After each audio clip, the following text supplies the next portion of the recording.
Here is a moment you may have missed from Planet Country.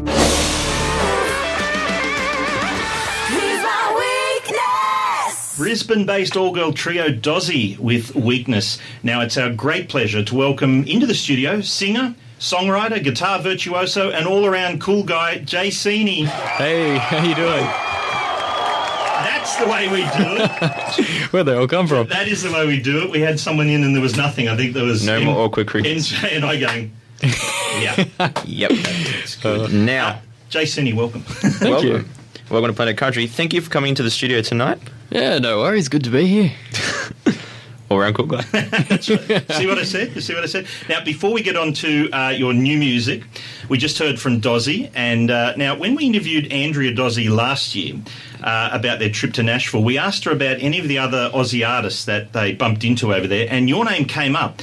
Now, of course, you were recording, I think, for a couple of months there. You must have come across a heap of other Aussie artists. Was there a bond between everyone over there? Yeah, I mean, I was over there during the CMA Festival, which is, I guess, the equivalent of the Tamworth Country Music Festival for Nashville. And huge. Yeah, all the Aussies seemed to flock into town at that time. So, you know, you'll just walk down the street and, you know, bumped into, say, Glenn from Caelan's Rain. Yeah. And, we had a huge night, one of those nights in Nashville. But, yeah, everyone's in town. And, yeah, the Aussies do tend to band together. Other Nashvillians saying, these damn Aussies coming over here. Well, that's the wonderful thing about Nashville. Like, everyone's so supportive. Like, there's a real community feel. A lot like Tamworth, you know? Yeah. Music City. Yeah. I wondered, like, when you bump into an Aussie artist and they see that, do they go, they must know everyone. Hey, do you know my friend out in Perth? No, I'm in Sydney. That's happened to me in the States. People have said that. Oh, you must know. And amazingly, one time, I did actually know the person they were talking to. And you ran a child tent. That's right. But what about that whole Nashville scene? We see it portrayed on shows like the TV show Nashville. It must be a music fan's paradise. Yeah, it certainly is. I mean, Broadway, which is the main strip of Nashville, you can find 3 bands in the bar on different levels of the hotel going literally all day. Wow. You know, you can walk into one of these hotels over there at 12 o'clock Monday and it'll just be pumping. Wow. That's every single one along Broadway. We're lucky if we get that on a Saturday night. Yeah. In Sydney. At the hillside. Yeah, that's right. Resident local for the Victoria Avenue Girls, of course, yeah. Now, you recorded with some pretty big names over there, session muso-wise. Tell us about those players and how did that all come about? Yeah, well, those guys over there are fantastic. My manager knows a producer over there. His name was Mark Moffat, and he's actually an Australian. That's moved over to Nashville. And he hooked me up with Billy Nobel, who plays keyboard for Tim McGraw.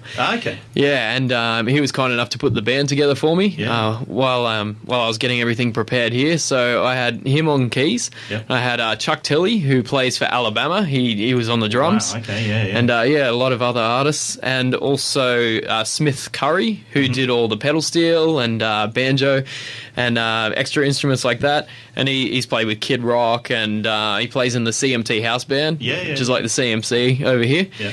And also I had Taylor Swift's bass player, Mr. Tim Marks. So, how was he not touring the world with Taylor Swift? It must have been a window of opportunity for 1 week. That's it. I mean, when CMA Fest is on, everyone's in town, so they just happen to have a couple of days off, and could slot in the session. Wow! And did you write songs here before you went, or was there a collaborative? Yeah, did a lot of writing while I was back here. Did write a little bit while I was in Nashville, but everything that went on the EP was written here. Wow. Yeah, so I wrote, I think there was a couple that I just wrote completely myself, and there's 3 tracks on that EP that I wrote with my good friend Drew McAllister from McAllister Camp. We'll get to McAllister Camp later. We'll get all the goss from them later on. Now, Jay has very kindly agreed to stick around on the show tonight, so we'll hear lots more later, but first we have this.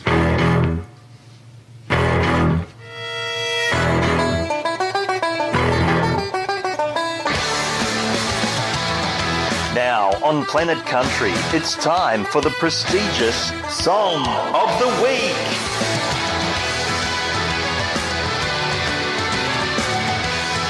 Now, normally on Planet Country, Song of the Week is towards the end of the show, but this is an awesome episode that we've been waiting for quite a while. We've been pumping it up. We're excited, so we thought Song of the Week's got to come a lot earlier.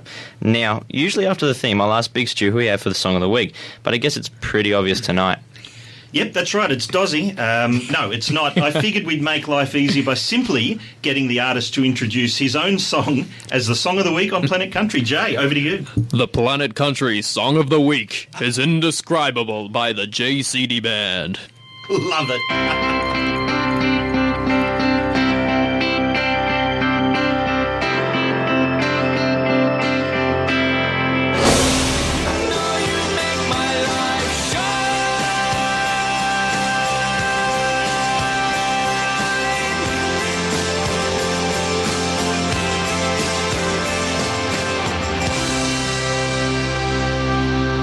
There it is. That's the brand new single from the Jay Seeney Band, Indescribable.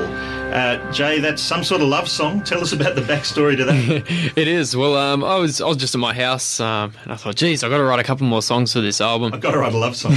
Got to write a love song. So, yeah, I was just sort of walking around the house, and then I just came up with those 5 notes that you hear at the start of the chorus with Indescribable.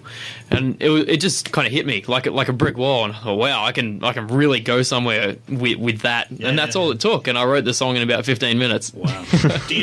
Do those ideas hit, and then you're like, where's a pen? I got to get a pen. Or, no, that's old. Nobody's got. Do you sleep like on your bedside table, like with a notepad? You wake up and like, that's a song. Right now. All the time. All the time that like happens. Jerry Seinfeld looking for the pen that will write upside down because he writes his best material. I remember that Why didn't we just use a pencil. Yeah, I remember we wrote a song. I was writing with one of my friends, and I think we started writing about 7 p.m. that night, and it took us a couple of hours to get the song down. And we were just that excited about it that we thought, nah, we've got to just demo this up, because I got a bit of a studio at my place where we do all the demo tracks. And we got to bed just as my dad was getting up for work at like 6 o'clock in the morning, because we were just tracking this thing all night. Incredibly good soundproofing in the studio at home, I'm guessing. Oh, we did all the loud stuff a bit earlier in the night. Do the drumming first. That's the keyword. Now back to the song. Now, look, the video for Indescribable is out. You can request it on CMC. It's great. But let's face it, the band's in black and white. Nobody's watching the band. There's a very pretty lady in the video. But I want to talk about the inspiration for the song, because you obviously wrote it from your own perspective. And tell us about Andrea, your girl. Yes. Andrea is wonderful, wonderful girl. We've been together about 4 years or so. And she was the inspiration behind the song, because I like to sort of write from things that I know. Yeah, of course. And that's the great thing of country music. It's real. Real stories. Yeah, well, that's it. And I really like Andrea because she's unique. Like, she's very difficult to describe. She likes so many different things. You know, so I thought, well, let's go through that. She's a New South Wales finalist in the Miss Australia pageant. She plays in her own band. I mean, you two, the ultimate power couple. Yeah, just about. She's very, very talented. She draws amazing. She plays great guitar, and she's pretty beautiful. It's too much. It's too talented. Too good looking. Now, changing the subject matter to people less good looking, the Wolf Brothers. Hope they're not listening. That's a nice segue there. Tasmania. Do they get tuned in down there? Jay, get this back on track. Jay, you know the guys. Look, they seem like real knockabout guys from Tasmania. Any stories to tell about the brothers, the cousin and the mate? Oh, yeah, they're a wonderful bunch. You know, they're always good to have a drink with. Actually, there's a theme that's developing here, I'm guessing. Yeah, certainly is. But not this Tamworth, but last Tamworth. I was up there with one of my old bands, Forever Road, and we had a lot of shows up there, and we actually got Tom Wolfe up to do a song with us, which is a lot of fun. We did "Killing in the Name Of" by Rage Against the Machine, which is hard rock song at the Tamworth Country Music Festival, believe it or not. Well, I noticed that Ingrid Anderson has been doing something with the guys. I met up with them this year at the festival, and they were kind enough to chuck me on the door. So we finished our show that day and went straight over to Blazers to check out that, and they sounded awesome. I did such a great job at that show. Well, we better make it up to him for that comment earlier. So we should hear from the guys right here on Planet Country. This is the Wolf Brothers, and let's get Tom to introduce the song. G'day folks, this is Tom Wolfe here from the Wolf Brothers, and you're listening to our single, You Got To Me. Everywhere I've been is a dead-end road, like a new love story I've never known, but you got to me.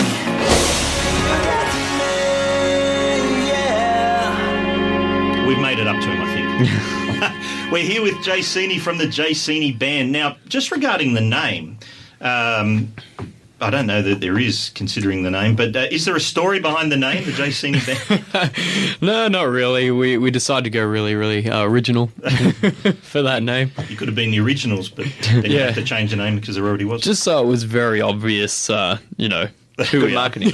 You know what the product is. That's right. Were there any other names that you thought about but then rejected? Well, we're thinking about it. Like, I've always had band names for stuff in duos, but I thought, nah, I'm pretty much doing all this myself, so, we'll just call it the Jay Seeney Band. And Jay Seeney and the Signals? Yeah. Alliteration. Jay Seeney's Super Sing-Along Old-Time Rock and Roll Band? Maybe. I think you made the right choice, actually. Yeah. Now, the moment everyone has been waiting for, Jay Seeney has released his debut single, and we played that earlier. He has an EP coming out later in the year. Not a release date yet, just sometime later. Yeah, I think we've said it, but I can't remember it. But it's around July. It's on record somewhere. Nonetheless, we have a... Wake up one morning, oh, my EP just dropped. Sweet. We have a radio exclusive tonight on Alive 90.5. Planet Country will be previewing 3 other songs from the forthcoming EP. Jay's looking a little nervous over there. Is your manager listening? He's probably fallen off the chair. Radio isn't meant to play songs until they're officially released. We don't play by the rules here on Planet Country. No, we're rebels. Look, I can assure everyone we're just giving a little taste of the songs, enough to whet your appetite for more. Okay, with the help of the Auto DJ 3000, this is the Jay Seeney Band with samples of things to come. And now on Alive 90.5, it's a Planet Country music exclusive.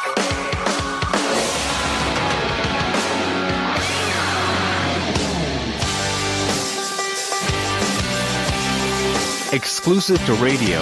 This is Jay Seeney with a sample of his song, Beautiful. 'Cause you're beautiful in the morning light. Hair messed up, man, what a sight. Beautiful in them old blue jeans. Baby, that's the way you look to me, yeah. Life without you would be no life at all. Beautiful.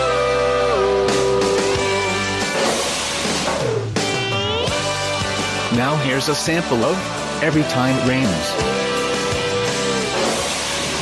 We were sitting side by side, you and me that night. I was holding your hands tight with a summer storm raging all around. I didn't hear a thing, I didn't hear a sound. It was every time it rains. Finally, this is a sample of the song, Any Love Before. There's a million ways to show you, and I'm gonna find them all. Longer and deeper and stronger than any love before.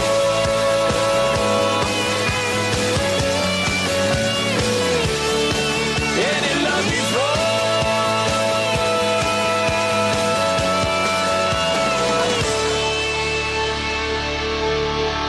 Congratulations, Jay.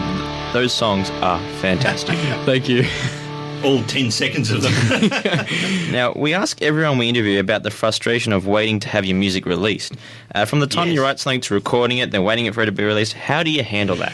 This has been especially tough because I've written these songs about this time last year. Yeah. So I've just been waiting and waiting and waiting. Finally got them recorded in Nashville, which is fantastic. And then I was waiting for the mixes, and then I'm waiting for the masters. And now it's so good to just have something out that it's sort of distracted me from like the rest of them. But Jay's the only one listening to the whole EP in his car. Nobody else can do it yet. So. And it's killing me.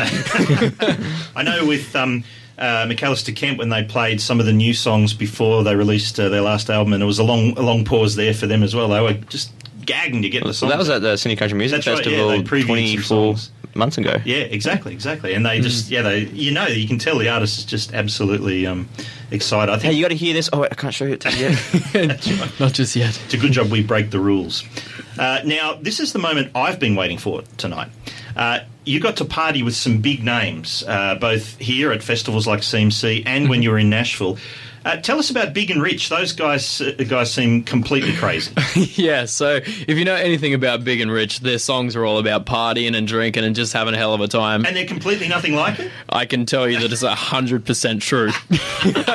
Because I was up playing at CMC Rocks the Hunter for a couple of artists as a guitar player. And normally the international artists don't tend to come out to the parties at CMC, Chuck. I think, didn't Alan Jackson fly in a helicopter, play and fly out or something? Yeah, a lot of them do that. The big names generally do that. Yeah, but we were lucky enough that Big and Rich just happened to turn up to the party. And I couldn't believe it because Big and Rich are my favourite band, along with, I guess, Eric Church as well. Yeah. And, they turned up to the party. I couldn't believe it. I thought, we're in for a good night. And they sat in a corner very quietly. No, sipped a lemon tea. Yeah, they're kind of exactly what you'd imagine them like. I remember having a great chat to John Rich for a good 45 minutes or so, and he's talking about the kind of tobacco he likes. And Talk about his mansion. That's what I want to know. Doing tobacco. I've actually visited the front of it. Oh, wow. In Nashville. It's incredible. On the front, you've got Mount Richmore. That's and right. Yeah. You know, it's about 10,000 stories high. One of the first times we saw you play live, you were playing guitar for Peter McWhirter. Yep. And I remember thinking, wow, this is something interesting. There's this guitar guy who looks pretty cool. He's got the shades on.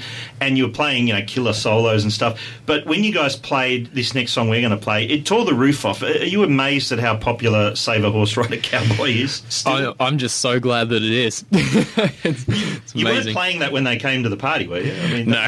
There's some nerves there. Move over. The show has done. Yeah. I want to get out of my car and just have that song already playing. Like I'm arriving to the party. Yeah. Well, everyone can party now. Here it is.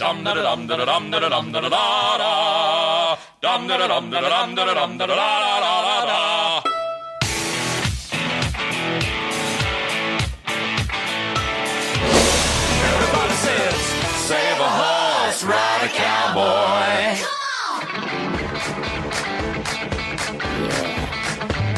Hi, this is Christy Lamb. Hi, this is Brad Paisley. Hey, this is Andrea from Dozzy. Hey, everybody, this is Kenny Chesney. Hi, this is Rachel Fahim. Hi, oh my God.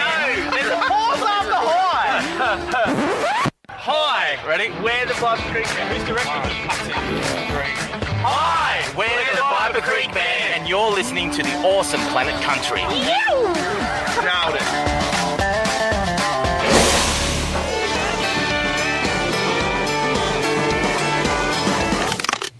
What happened there? It's a sudden end. Someone opened Ran a out of can. tape. That was a brand new song from Brad Ran out Paisley. of tape. Do you think they still use tape? I don't even know what tape is. I just know the line. I'm too young. And that was Crushing It by Brad Paisley, and it was just released today. Yeah, and I haven't even that's downloaded it. What am I That's doing? right. I did Now, it for you. Jay, as a guitar player, what does Brad Paisley, a well-known guitar player, mean to you? He's the best. Like, in terms of country music, he's the best. Like, I've always been a massive admirer of Brad Paisley, because he's just got the whole package in terms of guitar playing. He's got the tone, which is just unbelievably good.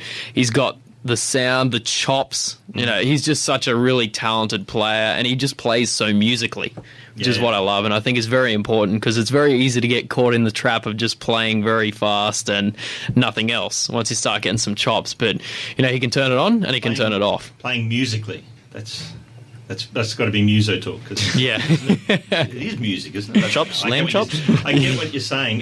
Yeah. Plus, he has a great collection of guitars. I mean, Yeah, he certainly does. Yeah, some real nice tellies. yeah. And great videos, of course, too. But he doesn't seem to do the funny videos that he used to do. Not as funny as some of the early ones. But Being a celebrity by Brad Paisley is like one of the best videos ever. That's right, one of the best videos, and online as well. Yeah. Another great one. Someone else I know who is a huge influence on you is Eric Church. Now, he really does things his own way. There's no mould that you can sort of put around his music. He's, I guess he's a creative genius. Is that what you'd say? Yeah, I mean, I'm a real admirer of Eric Church, purely because he's not afraid to, sort of do things how he likes. Yep. A lot of artists tend to be restricted to, say, country or restricted to rock. Yep. And I think, if you want to play country music, that's cool. If you want to play rock music, that's really cool too.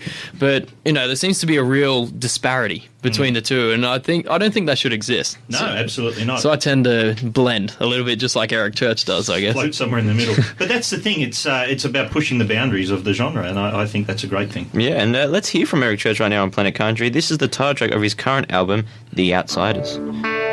It's 6:45 on Planet Country. They're the in crowd. We're the other ones.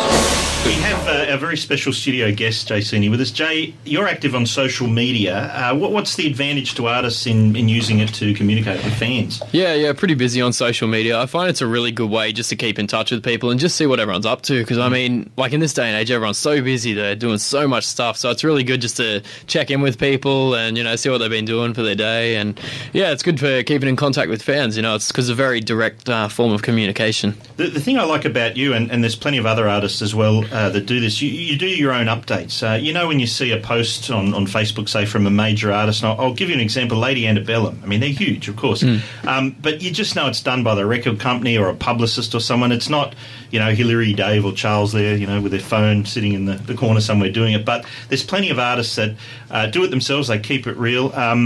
Which is great. They maintain control over their social media accounts.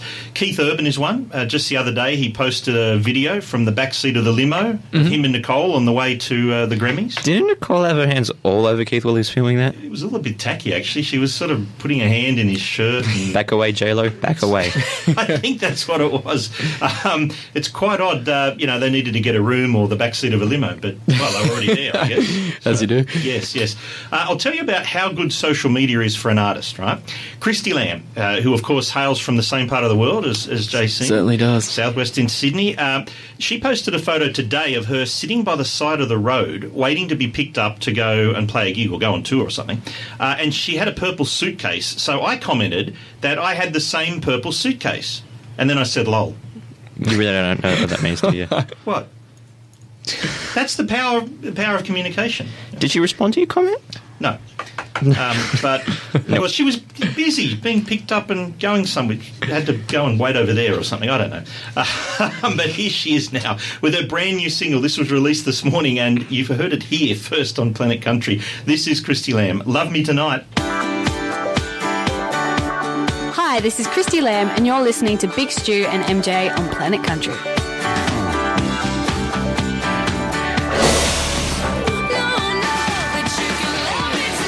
That's a fresh pop sound for Christy Lamb. We'll have more of that next week's show, and I like the sound of it. It should really do well for her. We have reached that point in the show where we honour the greatest duo in Australian country music. Yes. Now on Planet Country, we celebrate the career of McAllister Camp with a song every week until the wheels fall off. Running out of time, but before the wheels fall off this thing tonight, Jay, you're good friends with the McAllister Kemp guys. Why have the wheels fallen off? Will they ever be put back on? That's the question. Well, I hope so, but I guess they just want to put out some of their own original stuff. I know Troy's been writing heaps with his good friend who's the third fastest guitarist in the world, Jeremy Barnes. Wow, okay. And Drew's been writing away. He's been writing heaps. I've been writing with him, and he just wants to get some of his original stuff out too. I wonder if he's the world's fastest writer. Well, I think, look, that's great, but hopefully down the track they'll collaborate again. That will be great. I think you take a while off and it builds the momentum, So yeah. There was no, till hell freezes over comment or anything. They haven't parted ways. No, they're very amicable. They'll be fine. That is great. Well, Jay Seeney has been our guest in the studio tonight. Thanks for coming in, Jay. All the best with the single. Make sure people download it. And also request the video on CMC. Yep. And as soon as the EP comes out, get your hands on that because the songs are killer. Thanks very much for coming in. Thanks so much for having me. And let's leave now with McAllister Kemp until the wheels fall off. This is Close If It Ain't. Hi guys, this is Drew. This is Troy. And we are McAllister Kemp. And you're listening to Big Stu and MJ on Planet Country.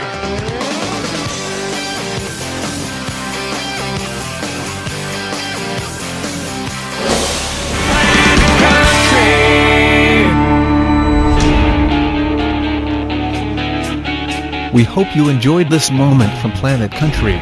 Be sure to listen to the live radio show, Thursdays from 6 p.m. on Alive 90.5, or listen via the TuneIn app.